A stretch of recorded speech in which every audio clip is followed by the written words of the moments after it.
ఇకపైన Australian immigration only genuine స్టూడెంట్స్కి మాత్రమే స్టూడెంట్ వీసా గ్రాంట్ చేస్తారు. రీసెంట్గా మైగ్రేషన్ స్ట్రాటజీ రిలీజ్ అయింది. దానిలో భాగంగా స్టూడెంట్ వీసాలో చాలా చేంజెస్ వచ్చాయి. ఈ చేంజెస్ వల్ల ఆస్ట్రేలియాలో టెంపరీ వీసాతో ఉన్నవాళ్ళు టీఆర్ అయిపోయిన తర్వాత ఆస్ట్రేలియాలో ఉండి స్టూడెంట్ వీసా కోసం అప్లై చేయడానికి అవ్వదు. మందు తాగుతున్నాను రా.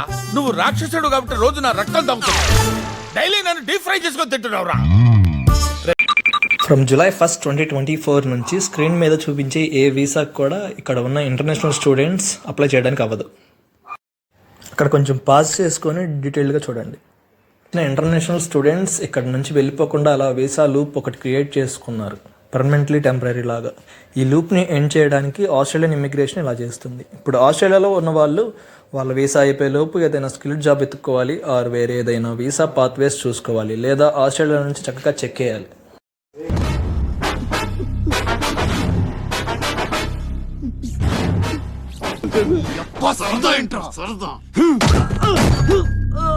స్కిల్డ్ జాబ్ ఏదైనా వస్తే పిఆర్ రావడానికి చాలా ఛాన్సెస్ ఉన్నాయి. ఈ ఇన్ఫర్మేషన్ ఇక్కడ ఉన్న వాళ్ళందరికీ తెలిసి ఉండొచ్చు. రావాలనుకున్న వాళ్ళు ఈ ఇన్ఫర్మేషన్ తెలుసుకొని ప్రిపేర్డ్గా రావాలి. ఏం చేయాలి, వాట్ టు డూ అని. This information is taken from the Australian immigration.